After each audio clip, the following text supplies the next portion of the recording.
नवोदय क्रांति प्रस्तुत करते हैं ऑनलाइन क्लास। आओ हम शुरुआत करें, किसानों का आभार प्रकट करें। ईमानदारी मेहनत जिसकी शान है, वह मेरे देश का किसान है। नमस्कार। आजकल मैं जब भी फ़ोन करती हूँ बच्चों को, तो बच्चे हमेशा खेत में ही मिलते हैं। पूछो क्या कर रहे हैं? मैडम जी कटाई हो रही है, भूसा ढो रहे हैं। ये कौन सा महीना चल रहा है? मई का महीना चल रहा है।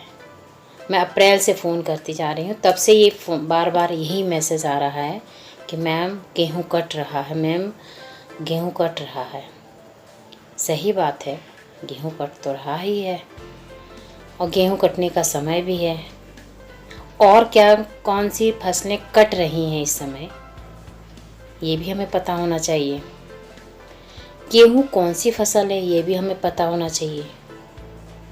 इन्हीं सब बातों के लिए आज का मेरा टॉपिक कृषि एवं सिंचाई है। बच्चों के आसपास के भौतिक वातावरण को देखते हुए ये टॉपिक बहुत ही अच्छा और मनोरंजक रहेगा, इंटरेस्टिंग भी है, उपयोगी भी है और बच्चों को अच्छा भी लगेगा पढ़ करके कि फसलें क्या होती हैं, कृषि क्या कहलाती है, कृषि का मतलब क्या होता है। सिर्फ खेती करना ही होता है? हम लोग क्या जो गुड़ाई जुताई बुवाई ये करते हैं, सिर्फ कृषि के अंतर्गत इतना ही होता है? नहीं बच्चों, कृषि के अंतर्गत बहुत सारी चीज़ें आती हैं, जैसे कि पशुपालन, मुर्गी पालन, मधुमक्खी पालन, झींगा पालन, बागवानी, मत्स्य पालन, ये सब कृषि के अंतर्गत ही आती हैं। क्योंकि हमें जिससे कुछ उत्पादन हो, जिससे हमारा जीविका चल सके, वो सब कृषि के अंतर्गत ही आएगी। अब जैसे पशुपालन क्यों करते हैं? जैसे हम गाय भैंस पालेंगे, बकरी पालेंगे। क्यों पालेंगे? गाय से हमें क्या मिलेगा? गाय की हम सेवा करेंगे, भूसा खिलाएंगे तो दूध मिलेगा, दूध को हम बेचेंगे तो हमें पैसा मिलेगा, पैसा मिलेगा तो हमारी अर्निंग होगी, हमारी जीविका चलेगी। मुर्गी क्यों पालते हैं? मुर्गी होते हैं तो हम उसकी अच्छे से सेवा करते हैं तो अंडे आते हैं, अंडे को हम लोग दुकानों में बेचते हैं या फिर अपना खुद का ही ठेला वाला लगाते हैं, तो उससे भी हमें जीविका अर्जित होती है। तो बेटा ये भी इसी के अंतर्गत आएगा। कृषि के अंतर्गत इतनी सारी चीज़ें हैं और सबका अपना एक कोई ना कोई उपयोग है ताकि हमारी जीविका चल सके। किसानों के लिए जीविका चलाने के लिए सारे साधन हैं, क्योंकि अगर हम ये नहीं करेंगे तो सिर्फ मात्र किसी से काम नहीं चलेगा। मान लो खेती में कभी बारिश नहीं हुई तो, और कभी कुछ नहीं हुआ, कभी बीज नहीं होता है, कभी की आर्थिक स्थिति ठीक नहीं होती है, कोई ना कोई समस्याएं बनी रहती हैं। तो इन सब के लिए हमें कुछ ना कुछ एक्स्ट्रा करना ही पड़ता है ताकि हमारी जीविका चलती रहे। तो कृषि हमारे देश की सबसे पुरानी महत्वपूर्ण आर्थिक क्रिया है। हमारे देश का 55% मनुष्य इस पर निर्भर है, किसान करते हैं। 55% लोग किसान ही हैं, किसानी पर निर्भर करते हैं उनका जीवन। तो किसान जो करते हैं, अगर किसान काम ना करे तो क्या हमें अनाज मिलेगा? आज हम जो बैठ के सुकून से रोटी खाते हैं, हमें कैसे पता कि कितनी सारी वो मेहनत करते हैं, कितनी कड़ी धूप में वो रहते हैं, रात वो जाग करके अपनी खेती की रक्षा करते हैं, गौ और जो जानवर आते हैं उनको भगाते हैं। तो किसानों की हालत है। इसलिए हमें एक भी दाना बर्बाद नहीं करना चाहिए। एक एक दाना इम्पॉर्टेंट है, एक एक दाना महत्वपूर्ण है जीवन के लिए। हमें उनके लिए सोचना चाहिए जो उसको उगाते हैं।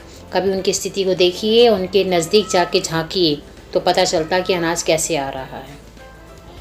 तो इसमें 55% लोग हमारे कृषि पर निर्भर हैं।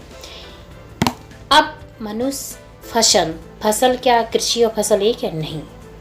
मनुष्य अपनी आवश्यकताओं के लिए जो कृषि करता है, आवश्यकताओं की पूर्ति के लिए जिन पौधों को उगाता है, वो फसल कहलाती है। फसल के अंतर्गत फसलें भी 3 प्रकार की होती हैं: खाद्यान्न फसलें, नकदी फसलें और पेय एवं बागायती फसलें। तो तो बच्चों इसमें गेहूँ, चावल, जौ, मटर, दाल, ज्वार, बाजरा ये आपकी खाद्यान्न फसलें। आपने खाद्यान्न का मतलब जो खाई जा सकती हैं, जिनको हम बनाकर खाते हैं। आप सीधे गेहूं को नहीं खा सकते हो, चावल को आपको बनाना ही पड़ेगा। चना है, वो चना बनाकर भी खा सकते हो आप, वो भिगा के भी खा सकते हो। तो मटर है, दाल है, जब इस सूखी जो अनाज है आप इसको बना के ही खा सकते हैं, यानी खाद्यान्न है। और नकदी फसलें गन्ना, कपास, जूट, तिलहन, तंबाकू आदि। तो गन्ना है, गन्ने से हमारा गुड़ बन जाता है। कपास आपको पता ही है इससे कितने सारे उपयोग होता है। जूट है, तिलहन है और तंबाकू। और पेय में हमारे क्या है, चाय है, कॉफ़ी है, रबड़ है, गरम मसाले। ठीक है, तो ये हमारे 3 प्रकार की फसलें हुई। तो इन फसलों को मैंने क्राइटेरिया में बांट दिया है तीनों प्रकार की। तो ये फसलें भी हमारे किसान ही उगाते हैं। अब इन फसलों को कब उगाना है, इन फसलों का क्या नाम है, इसके बारे में थोड़ा जान लेते हैं कि ये फसलें हैं गेहूँ, चावल। तो ये फसलें हैं, कुछ फसलें ऐसी होती हैं कि दैनिक जीवन के लिए ही हम लोग बोते हैं और काट लेते हैं। तो वो फसलें क्या होती हैं, उन फसलों को हम कहते हैं निर्वाह कृषि। निर्वाह कृषि का मतलब ऐसी खेती या पैदावार जो हम अपनी दैनिक जीवन की आवश्यकताओं की पूर्ति के लिए उगाते हैं, वो हमारी निर्वाह कृषि होती है। अब हमने थोड़ा सा गेहूँ उगाया तो वो सिर्फ हमारे खाने के लिए, अगर हम ज़्यादा गेहूँ उगाएंगे तो हम उसको बेच भी सकते हैं ना। तो व्यापारिक कृषि यानी व्यापार कर सकें जिस कृषि से हम, जैसे जिस कृषि का उद्देश्य मात्र मतलब बाज़ार में बेच करके पैसा अर्न करना हो, पैसा कमाना हो, वो व्यापारिक कृषि होती है। तो बहुत सारे लोगों के पास बहुत सारी खेती होती है, तो वो बहुत सारी फसलें खाने के लिए अलग निकाल लेते हैं और फिर बाद में सोसाइटी में दे करके अच्छे दामों पर उसे बेच देते हैं, तो उनकी साल भर की जीविका निकल आती है। तो वो व्यापारिक कृषि कहलाती है। बहुत सारे लोगों के पास बहुत सारे खेत हैं। पहले क्या होता था, खेत छोटे छोटे बटे होते थे, तो क्या होता था कि हम थोड़ा सा बोते थे, फिर दूसरे का खेत आ गया तो फिर वो थोड़ा बोता था, तो इससे ना उत्पादन ज़्यादा नहीं होता था। तो फिर एक चकबंदी चारों ओर से जिसको बांध दिया जाए, तो सरकार ने क्या किया, चकबंदी करवा दी, ताकि मतलब आपका जहाँ पे खेत हो आप उसके चारों ओर के खेत ले लीजिए, और जो आपकी दूसरी जगह खेत है वो दूसरे वाले के चारों तरफ उसको है उसको मतलब चारों तरफ से बांध दीजिए उसको। आपके छोटे छोटे, अब ज़्यादा खेत हो जाएगा तो ज़्यादा हम बोएंगे, और ज़्यादा बोएंगे तो उससे हमारी पैदावार ज़्यादा होगी, जो कि हमारे लिए अच्छी होगी और नुकसान नहीं होगा। क्योंकि बीज की जो खपत होती है वो अगर हमारी नहीं पैदा हो रही तो वो भी निकल नहीं पाती है। तो इसके लिए हमें चकबंदी, सरकार ने बनाई चकबंदी, तो जगह जगह पूरे देश में चकबंदी हुई थी, और लोगों के जो जिसके खेत जहाँ ज़्यादा होते थे उनको वहाँ पर पूरा दे दिया जाता, और उसकी खेत का जो पोर्शन दूसरी जगह जाता है वो दूसरे को दे दिया जाता है। ऐसी इस तरह से चकबंदी की गई। तो अभी हम बात कर रहे थे कि जो गेहूँ, चावल, जौ, तो इन जो फसलें हैं, इन फसलों को, कृषि फसलों को हम 3 भागों में बांट लेते हैं। 3 भाग यानी रबी की फसल, खरीफ की फसल और जायद की फसल। 3 फसलों में हमने इसे बांटा है। तो सबसे पहले हम लेंगे रबी की फसलें। रबी की फसल मतलब अभी जो कट रही हैं वो सब हमारी रबी की फसलें हैं, क्योंकि जाड़े में हम इनको बोते हैं और ग्रीष्म ऋतु में आकर के हम इसे काटते हैं। इस टाइम कौन सी ऋतु चल रही है, इस समय हमारी ग्रीष्म ऋतु चल रही है। तो ग्रीष्म ऋतु जब हम चलते हैं तो उस टाइम हमारी सारी कटाई चलती है, जैसे गेहूँ, चना, जौ, मटर, सरसों, अलसी, राई। तो इतनी जो फसलें हैं, मतलब जो इतनी फसलें हैं, गेहूँ, चना, जौ, मटर, सरसों, राई, अलसी, ये सब फसलें इस समय कट चुकी हैं, कट करके घर पर आ चुकी हैं। और इसी बीच में आपने देखा होगा आंधी तूफान आई, बारिश आई, बहुत सारे लोगों की फसलों का नुकसान भी हुआ, तो इनको आर्थिक नुकसान भी हुआ सारे। मतलब कृषि में यही चीज़ है, फ़ायदा है तो बहुत अच्छा है, उसके लिए हमें मौसम पे भी निर्भर करना पड़ता है, मौसम पर निर्भर रहना पड़ता है।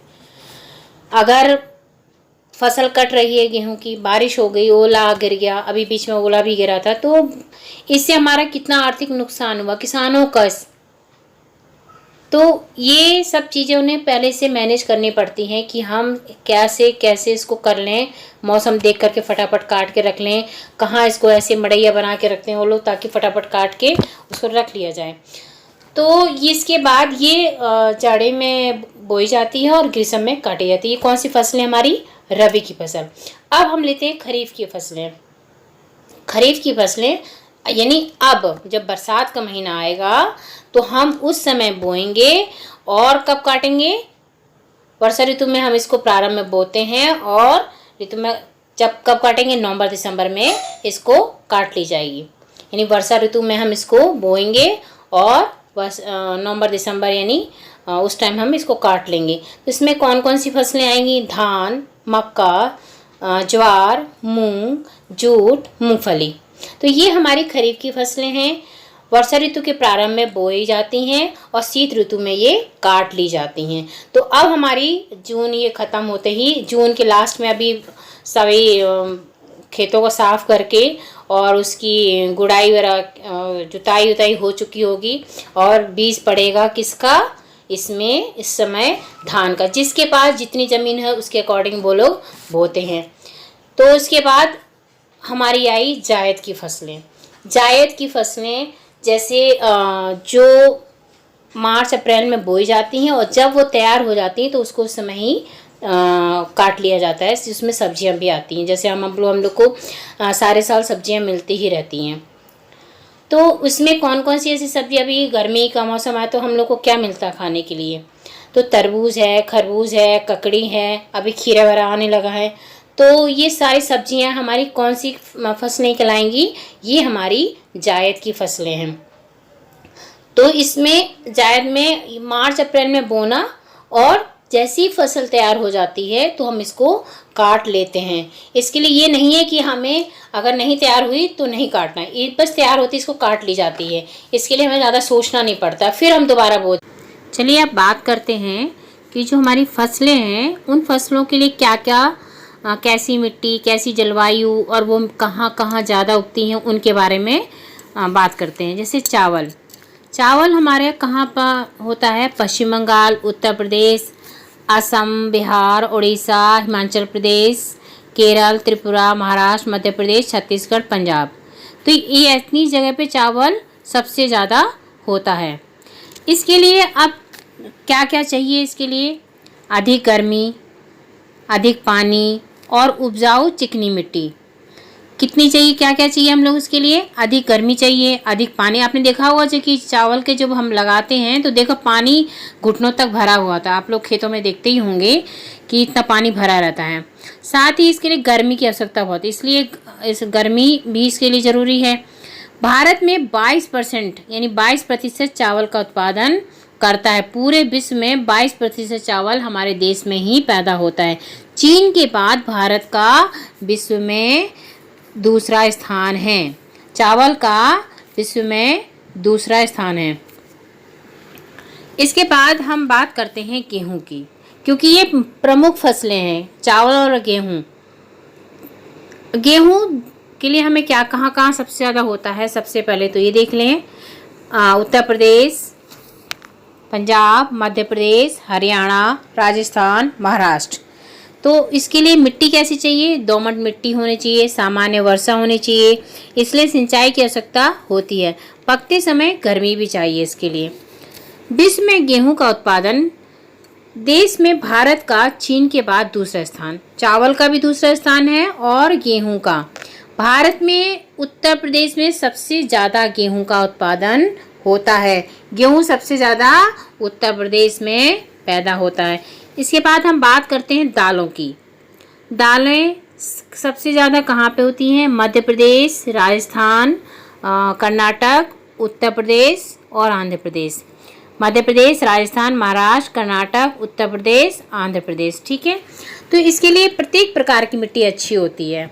सामान्यतः वर्षा, कम मेहनत की आवश्यकता पड़ती है। एक बार दाल को आप उगा दीजिए, जैसे कि अभी अरहर की दाल बोई जाएगी और उसमें ज़्यादा पानी की आवश्यकता भी नहीं हो तो मेहनत भी नहीं ज़्यादा रहती, अधिक उपजाऊ भी होती है। ये गन्ना कहाँ पे होता है? महाराष्ट्र, उत्तर प्रदेश, महाराष्ट्र, कर्नाटक, तमिलनाडु, पंजाब, हरियाणा, बिहार, झारखंड और गुजरात। अब इसके लिए मिट्टी, उपजाऊ मिट्टी, गर्म नम जलवायु। इसके बाद चाय। चाय कहाँ पे आपको पता है? असम, पश्चिम बंगाल, मेघालय, अरुणाचल प्रदेश। तो चाय के लिए हमें पहाड़ी ढाल। क्यों पहाड़ी ढाल होती है? इसके लिए कैसे होते हैं? अधिक वर्षा और गर्मी। पहाड़ी ढाल जिस पर पानी ना रुक सके, अन्यथा जड़ें गल जाती हैं। अब आप जब पानी ज़्यादा भर देंगे किसी भी जगह पे और उसमें जब पौधा लगा रहेगा और रुका रहेगा तो पौधे नीचे से सड़ ही जाएंगे। इसलिए वहाँ पर सीढ़ी नुमा पहाड़ियाँ, आप लोगों ने पहाड़ी पे देखा होगा सीढ़ी नुमा खेती की जाती है। तो सीढ़ी बना करके उसमें बो दिया जाता है ताकि पानी बह करके नीचे चला जाए और पौधा की जो ग्रोथ है, जो उसकी उपजाऊ अच्छे से हो। इसके बाद हम बात करते हैं कपास की। महाराष्ट्र, गुजरात, मध्य प्रदेश, पंजाब, तमिलनाडु, उत्तर प्रदेश और उड़ीसा, यहाँ पर कपास सबसे ज़्यादा होता है। इसके लिए अब काली मिट्टी, गर्म व नम जलवायु, 100 मीटर तक की वर्षा का पानी हो, सिंचाई का उचित प्रबंध हो, इन सब के लिए पानी की आवश्यकता ज़्यादा होती है। जूट। असम, पश्चिम बंगाल, मेघालय, बिहार, उत्तर प्रदेश, ओडिशा। अधिक वर्षा, गर्म नम जलवायु, इन सब की इसमें आवश्यकता होती है। तो ये मैंने बनाए हैं, आपको बता दिए हैं कैसे किस किस के लिए कैसी ज़रूरत होती है। मैं आपको एक नोट्स भी थोड़े से बनाए थे, वो भी दिखा देती हूँ कृषि के। और मैंने फसलों को बांटा था 3 भागों में: खाद्यान्न फसलें और आपकी नकदी फसलें और पेय एवं बागाती फसलें। अब इसमें भी आप बता देती हूँ गेहूँ, चावल, जौ, चना, मटर, दालें, ज्वार, बाजरा आदि। और नकदी फसलों में है गन्ना, कपास, जूट, तिलहन, तंबाकू आदि। इसके बाद है बागाती चाय, कहवा, रबड़, गर्म मसाले आदि।